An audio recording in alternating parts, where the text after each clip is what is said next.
Hello students, आप सभी का हमारे यूट्यूब चैनल में हार्दिक स्वागत है। आज के इस वीडियो में हम बात करने वाले हैं एक विशेष टॉपिक पर। आप लोगों के लिए ये टॉपिक विशेष इसलिए है क्योंकि ये आपको हेल्प करेगा अच्छे मार्क्स लाने में। आप सभी को इस बारे में पता होगा कि जो भी कोटा यूनिवर्सिटी से हैं या अदर यूनिवर्सिटी से भी हो सकता है, सेमेस्टर एग्ज़ाम आपके नई शिक्षा नीति के तहत हो रहे हैं। हाँ, ये अलग बात है कितना लेट हो रहे हैं, कितना जल्दी हो रहे हैं, ठीक है। पर आपको यहाँ समझना होगा कि कोटा यूनिवर्सिटी सेमेस्टर एग्ज़ाम जो है उसकी तैयारी आपको कैसे करनी है, आप लोग कैसे कॉफ़ी लिख सकते हैं। कुछ टिप्स हैं जो मैं आपको देने वाला हूँ, उससे बहुत ज़्यादा आपकी हेल्प होगी। और अगर आपके 100 में से 40 नंबर आ रहे हैं या पासिंग नंबर ही आ रहे हैं तो आपको बहुत इम्प्रूवमेंट देखने को मिलेगा और 100 में से आपको 70, 80, 90 नंबर तक जो है आप ले जा सकते हैं, ठीक है। तो वीडियो को आप लोग अंत तक देखिएगा और अगर आप चैनल पर नए हैं तो चैनल को सब्सक्राइब, वीडियो को लाइक और बेल आइकन ज़रूर दबा लीजिएगा। देखिए, ध्यान से एक एक चीज़ को समझना और अप्लाई करना। प्रैक्टिस आप जितना करेंगे उतना आपको बेनिफिट होने वाला है। पहली बात मैं आपको बता देता हूँ, आपके जो सेमेस्टर एग्ज़ाम है उनका रिज़ल्ट अभी आया है नहीं आया है ये तो अलग बात है, पर यहाँ पर ये ध्यान देने वाली बात है कि आपको अपने सेमेस्टर में एक ही बार में इतनी तैयारी करनी है कि आपके बैक ना आए। अगर आपके बैक आती है तो नुकसान ज़्यादा होते हैं। हाँ, ऐसा नहीं है कि आप बैक पास नहीं कर सकते, आराम से बैक पास भी कर सकते हैं और अच्छे मार्क्स भी ला सकते हैं। पर दिक्कत यह है कि जब भी आपके बैक आती है तो पहले ही आपके एग्ज़ाम लेट होते हैं, ठीक है। फिर उनका रिज़ल्ट भी लेट आता है, फिर रिवलेशन भी आप अप्लाई करते हैं तो उसका भी रिज़ल्ट लेट आता है, ठीक है ना। तो और उसमें भी आपको रिवलेशन में भी पैसा देना पड़ता है, क्योंकि आप पहले ही सेमेस्टर एग्ज़ाम की जब फॉर्म भरते हैं तभी आप बहुत सारा पैसा दे देते हैं, 3-3, 4-4 हज़ार रुपये चालान के तौर पर देते हैं, ठीक है। फिर आप अगर बैक लाते हैं तो 300, 350 रुपये, फिर उसको स्पीड पोस्ट कराने के पैसे, ई मित्र पर जाकर भरने के पैसे, तो ये सारी चीज़ें पैसे आपके जाने वाले हैं। और रही बात उसके बाद भी आप पास हो जाएं, कोई गारंटी नहीं है। फिर आपको जो है नेक्स्ट सेमेस्टर, जैसे फर्स्ट में बैक आती है तो थर्ड सेमेस्टर में आप उसका फॉर्म भरेंगे तो आपके अगर एक भी पेपर में बैक रह जाती है तो आप लोगों से उतना ही शुल्क लिया जाता है जो आप 4 पेपर में देते हैं। मतलब कि अगर आप फर्स्ट सेमेस्टर में 4 पेपर के 4,000 रुपये दे रहे हैं तो आपको बैक वाले टाइम पर भी फॉर्म अलग से भरना होगा। थर्ड सेमेस्टर का तो भरोगे ही सही, साथ में फर्स्ट सेमेस्टर का भी आपको अलग से चार्ज देना पड़ेगा। तो इसलिए मैं आपसे पहला पॉइंट यही रख रहा हूँ कि ऐसे पढ़ाई करो कि ताकि आपके बैक तो ना आए। अगर आपको मार्केट में सीरीज़ मिलती है तो उनको लाकर पढ़ लो, कोई नहीं पूछ रहा आपसे कि आपकी क्या है क्या नहीं है, कैसे पढ़ा कैसे नहीं पढ़ा। अगर आपको इंटरेस्ट लेके पढ़ना है, ज़्यादा समझना है चीज़ों को, सब्जेक्ट को, तो आप जो है बुक्स से पढ़ें। और अगर आपको नोट्स मिलते हैं कहीं से तो आप उनसे पढ़ें। अगर आपको लगता है कि कम से कम पास तो हो ही जाएं तो आप मार्केट में सीरीज आती है उनके बड़े बड़े क्वेश्चनों को ज़्यादातर पढ़ें, क्योंकि निबंधात्मक प्रश्नों को आपको पहले करना है, फिर लघुत्तरात्मक को, और अति लघुत्तरात्मक आते हैं तो उनको लास्ट में करना है। क्वेश्चन एक भी नहीं छोड़ना है। सबसे बड़ी मूर्खता होती है 3 घंटे के पेपर में आप 1.5 घंटे में ही पेपर करके बाहर निकल कर खुद को हीरो समझने लगते हैं। ये सबसे बड़ी मूर्खता है। इसका मतलब ये है कि आप पासिंग के नंबर लाए हैं या नहीं लाए हैं, पर अपने जो माता पिता हैं जिन्होंने आपको पैसा दिया है, यूनिवर्सिटी से आपको कोई कोर्स करा रहे हैं, कॉलेज से कोई कोर्स करा रहे हैं, वो पैसा आप बर्बाद कर रहे हैं, ठीक है। तो थोड़ी बहुत चीज़ें आपको समझनी होगी। कॉलेज में आप हैं, यूनिवर्सिटी में आप हैं, तो आपके अंदर सेल्फ जो रेस्पेक्ट है, सेल्फ डेवलपमेंट है, वो हो गया होगा। और आपको समझना होगा कि हाँ, कितना पैसा जो है इन डिग्रियों में आजकल लग रहा है। कोई भी चीज़ कंप्लीट करने में बहुत पैसा लगता है। चलो अब हम आते हैं मुद्दे पर, और ये चीज़ें बतानी ज़रूरी थी क्योंकि आप क्या है, टीनेजर हैं, जवान हैं, इधर उधर भटक सकते हैं। हाँ, भटको, पर इतना भी नहीं कि आप रास्ते पे ही ना आ सको। देखो, कोटा यूनिवर्सिटी सेमेस्टर एग्ज़ाम की तैयारी कैसे करें, तो ठीक है। देखो, सेमेस्टर एग्ज़ाम की तैयारी कैसे करें, एक एक पॉइंट मैं यहाँ पर लूँगा, आप आराम से समझ जाएंगे ईजी वे में। सबसे पहले तो आपको जो है, आप कहते रहते हैं कि मोस्ट क्वेश्चन बता दो, ठीक है। तो सबसे पहले आप कोटा यूनिवर्सिटी के सिलेबस को देखो। सिलेबस आपको आराम से मिल जाएगा। उस सिलेबस में एक एक चीज़, एक एक पॉइंट जो लिखा हुआ है वही मोस्ट इम्पोर्टेंट क्वेश्चन है, और हर यूट्यूब पर हर टीचर आपको वही बताता है। अब आप कैसे समझते हैं वो आपके ऊपर डिपेंड करता है। अगर इंग्लिश में आपका सिलेबस है तो ट्रांसलेट कर लो उसको, कॉपी करके वहाँ से जो है अपना ट्रांसलेट करके उसको आराम से लिख लो, ठीक है ना। तो सिलेबस को अच्छे से समझो और पूरा सिलेबस जो है छोटे छोटे टॉपिक में आपको बांट लेना है। इसके बाद पिछले वर्ष जो भी पेपर हुए हैं, मतलब कि प्रीवियस ईयर क्वेश्चन पेपर जो आपके हैं, जो कि एक सीरीज आती है मार्केट में, उसी में वही क्वेश्चन लिखे हुए रहते हैं जो कि बार बार आपसे पूछे जाते हैं। जैसे कि आपसे पूछ लिया मनोविज्ञान क्या है, तो अगली बार आपसे पूछ लेगा मनोविज्ञान किसे कहते हैं, इसके कितने प्रकार होते हैं। फिर अगली बार आपसे पूछ लिया कि मनोविज्ञान की परिभाषा किन किन वैज्ञानिकों ने क्या क्या दी।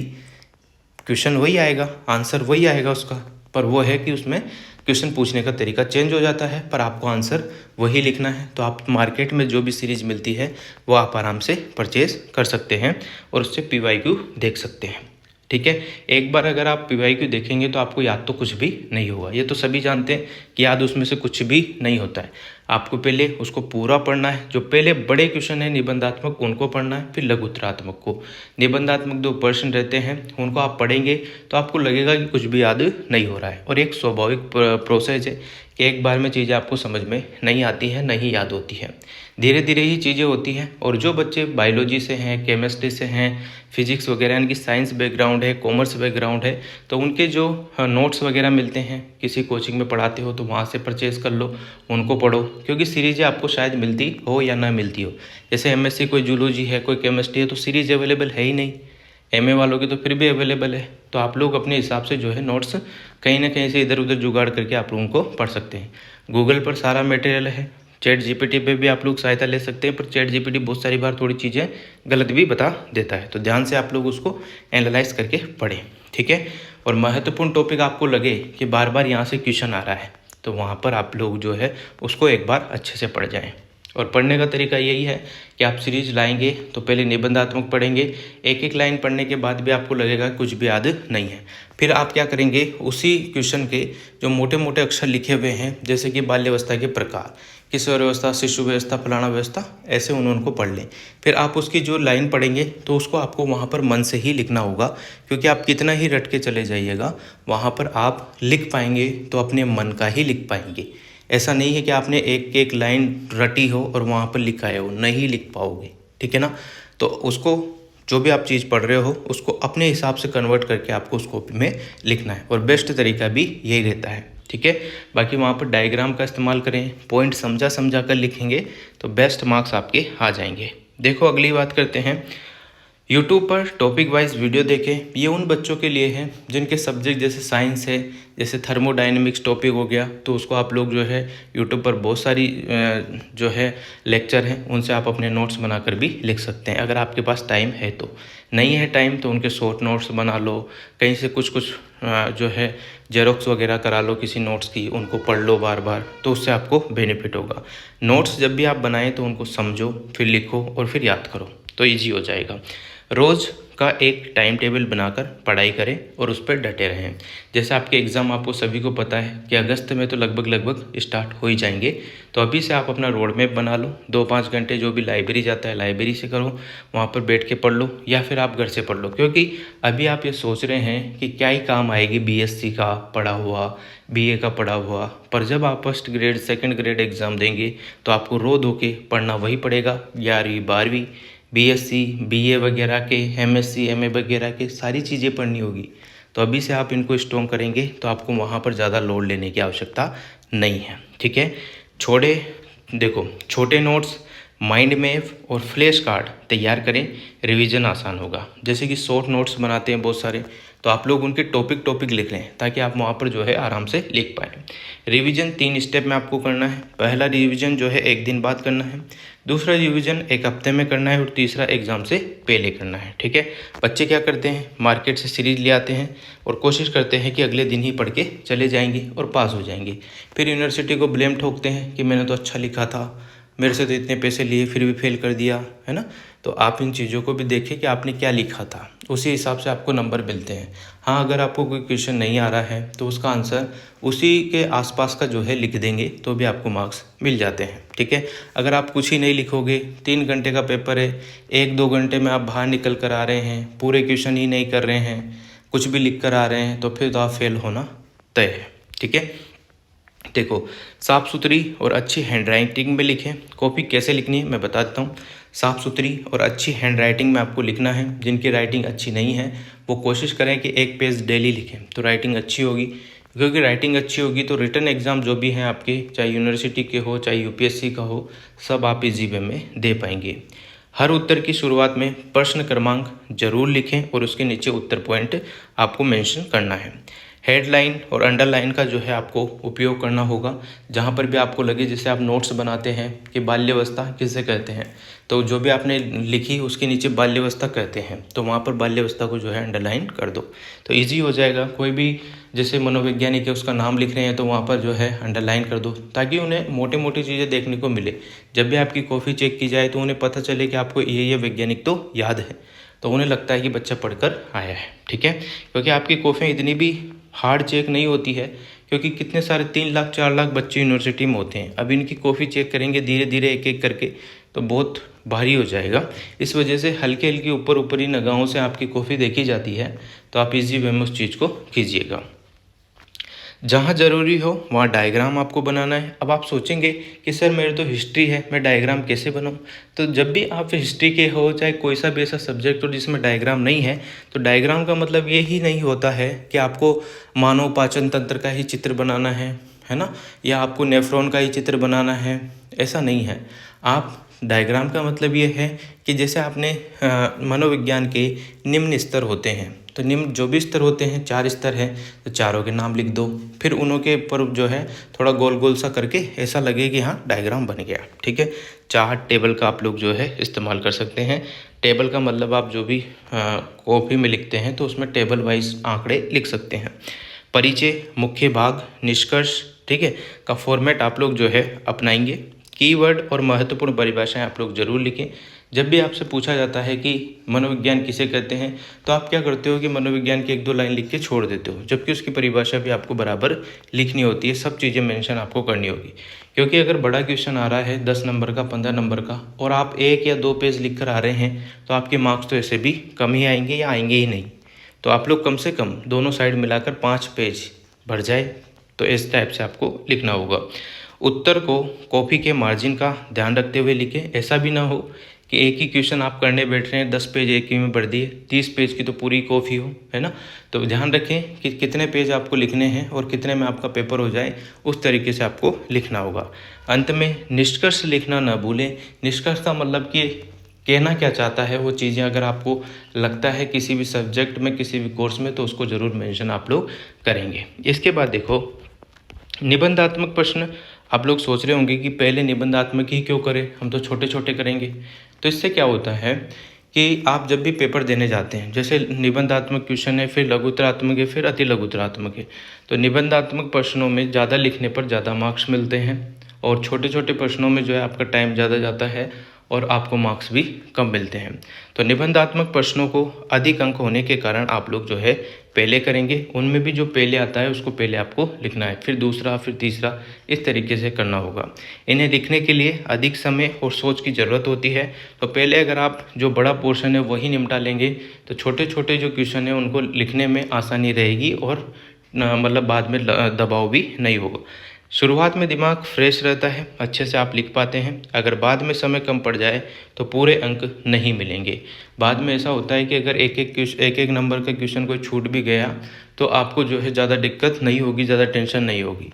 और अगर मान लो बाद में 10 नंबर का या 15 नंबर का कोई क्वेश्चन छूट गया तो ज़्यादा दिक्कत होती है। तो इसलिए जो है निबंधात्मक प्रश्नों को पहले करें। कैसे लिखें निबंधात्मक प्रश्न? तो देखो, प्रश्न को ध्यान से पढ़ें और समझें।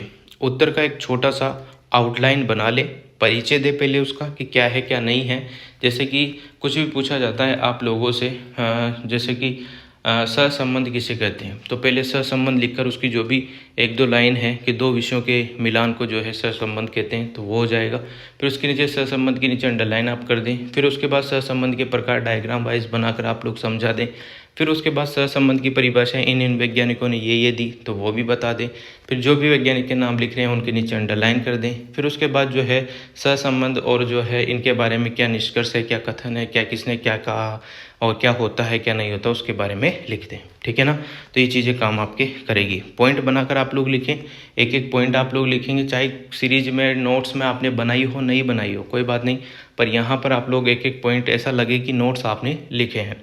तो एग्जामिनर आपकी जितनी व्यवस्थित कॉपी होगी, जितना आप साफ़ सुथरा लिखेंगे उतने अच्छे आपको मार्क्स मिल जाएंगे। अंत में जो है निष्कर्ष लिखना ज़रूरी है, पर ऐसे सब्जेक्ट ना हो जिसमें निष्कर्ष ही ना हो। जैसे भी आपने केमिस्ट्री का कोई पेपर दिया उसमें कोई निष्कर्ष नहीं होता, बायोलॉजी में कोई निष्कर्ष नहीं है ना, ये आर्ट्स वाले बच्चों के लिए होता है। तो ये चीज़ें हो गई है। इसके बाद यहाँ पर देखो लघुत्तरात्मक प्रश्न, यानी कि जो शॉर्ट आंसर होते हैं वो बाद में ही क्यों करने होते हैं।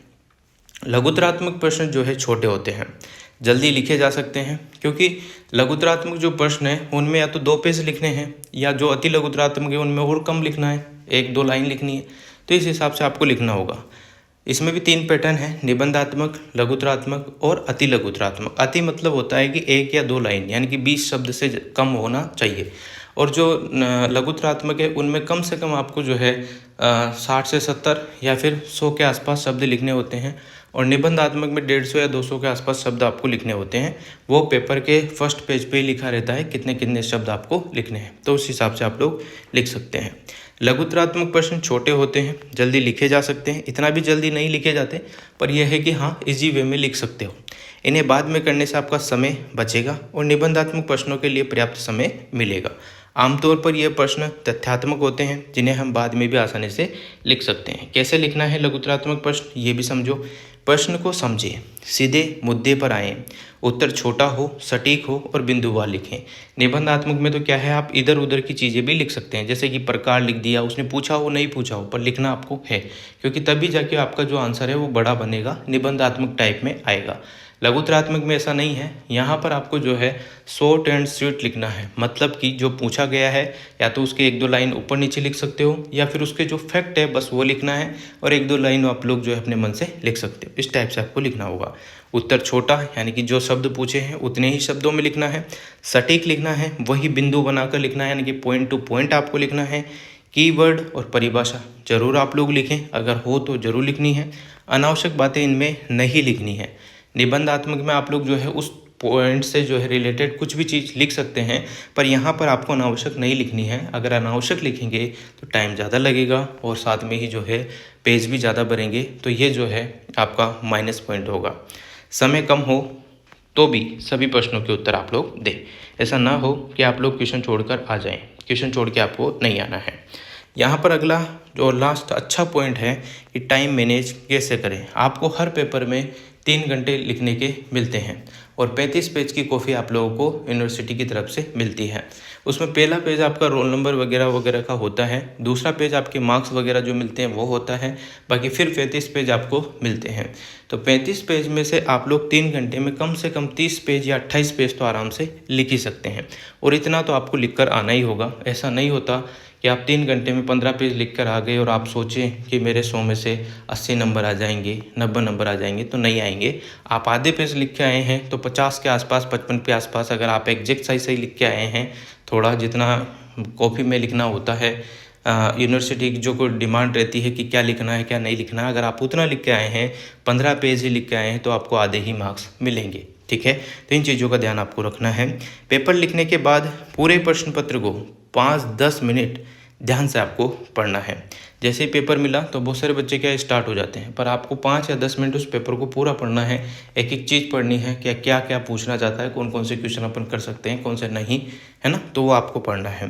अंकों के हिसाब से समय बांट लें कि बड़े क्वेश्चन हैं तो 3 घंटे का पेपर है, जैसे आपके 3 बड़े क्वेश्चन आ गए तो आपको 1.5 घंटे में वो 3 क्वेश्चन करने हैं। बाकी बचा 1.5 घंटा, तो उसमें जो छोटे क्वेश्चन रहते हैं उनको आप लोग कीजिएगा। फिर पहले निबंधात्मक करना है, फिर लघुत्तरात्मक करना है। हर प्रश्न के लिए समय सीमा तय है। घड़ी पर आपको ज़रूर नज़र रखनी है। आप जो है डिजिटल वॉच तो नहीं बांध के जा सकते, स्मार्ट वॉच भी नहीं बांध के जा सकते, पर जो सिंपल वॉच आती है जिसमें कोई ज़्यादा वो दिक्कत नहीं रहती, तो आप उसको यूज करके जा सकते हैं। या फिर क्लास के जो है फ्रंट पर भी आपको एक घड़ी दिख जाएगी, तो उसके हिसाब से आप लोग जो है मैनेज कर लीजिएगा कि कितना टाइम आपको निबंधात्मक को देना है, कितना लघुत्तरात्मक को, कितना क्या क्या लिखना है। क्योंकि होता यह है कि हमको कोई क्वेश्चन अच्छे से आता है तो हम उसके फ्लो में बह जाते हैं, हम उसमें 10 पेज 5 पेज लिखने लग जाते हैं। फिर दूसरा पेज निबंधात्मक में आपको यही ध्यान रखना है कि प्रत्येक जो भी क्वेश्चन है आपका, प्रत्येक क्वेश्चन में आपको उतना ही लिखना है जितना आप हर क्वेश्चन में लिख सको। निबंधात्मक वाले में 3 क्वेश्चन है तो तीनों में उतने ही पेज आपको लिखने हैं। जो आपको पहले बेस्ट आ रहा था उसी के बराबर आपको लिखने होंगे, ठीक है ना। ऐसा नहीं हो सकता कि फिर आप एक में तो 1 पेज ही लिखें निबंधात्मक में और एक में जो 6-6, 7-7 पेज लिख दें, ठीक है ना। फिर आपके जो है मार्क्स में इफेक्ट पड़ेगा। हर प्रश्न के लिए समय सीमा तय करें, घड़ी पर नज़र रखें। अगर किसी प्रश्न में समय ज़्यादा लग रहा हो तो उसे छोड़कर अगले प्रश्न पर जाएं और बाद में फिर लौटें। अगर कोई चीज़ नहीं आ रही है तो सोचने में टाइम वेस्ट ना करें, थोड़ा सा रुक जाएं, ठीक है ना। ये चीज़ें हैं। तो समय प्रबंधन का उदाहरण 3 घंटे का आपका पेपर है। प्रश्न पत्र पढ़ने में आपको 10 मिनट लगाना है। निबंधात्मक में आपको 1.5 घंटा देना है, यानी कि 1 घंटा 30 मिनट। लघुत्तरात्मक प्रश्न 1 घंटे में आपको करना है और एक बार फिर कॉपी अच्छे से चेक कर लेनी है। जो भी आपको पॉइंट लिखने हैं, जैसे स्केल से लाइन करनी है, अंडरलाइन करनी है, तो वो आप लोग कर लें। 3 घंटे का पूरा आपका पेपर है। तो यही कुछ है। और एक्स्ट्रा टिप्स ये है कि एग्ज़ाम से एक दिन पहले सिर्फ रिवीजन करें, नई चीज़ें आप ना पढ़ें, अच्छी नींद लें, हेल्दी रहें। एग्ज़ाम में आत्मविश्वास और पॉजिटिव सोच रखें, कॉफ़ी साफ़ रखें, काट छाँट कम करें। यानी कि अगर आपको कोई चीज़ गड़बड़ भी हो गई तो उसे आप काट छाँट करेंगे तो एग्जामिनर की नज़र जो है उस पर ज़्यादा जाएगी। इस वजह से ज़्यादा आप लोग काट छाँट ना करें, मतलब काटापीसी ना करें। तो यही कुछ चीज़ें हैं। याद रखें, समझ कर पढ़ो, लिख कर याद करो, नियमित रिवीजन करो, अपने लक्ष्य पर फोकस रहो। तो इसी तरीके से सही रणनीति, नियमित मेहनत, समय प्रबंधन, यही आपकी सफलता के टिप्स हैं। और ये चीज़ें अगर आप फॉलो करेंगे तो आपके अच्छे ही मार्क्स आएंगे। 100 में से 70 से प्लस ही मार्क्स आपके आ सकते हैं। जैसा आप लिखेंगे उस हिसाब से, राइटिंग अच्छी हो, पॉइंट अच्छे बनाए हो तो अच्छे मार्क्स आपके आ जाएंगे। और अगर आप कम लिखेंगे और जल्दी पेपर करके बाहर आ जाएंगे तो आप पास भी हो सकते हैं, फेल भी हो सकते हैं, ठीक है ना। तो एक ही बार में ठीक ठाक पढ़ के आप अच्छे मार्क्स लाएं। बैक अगर आती है तो फिर आपको नुकसान, बहुत पैसा लगने वाला है और टाइम पर रिजल्ट भी नहीं आता है।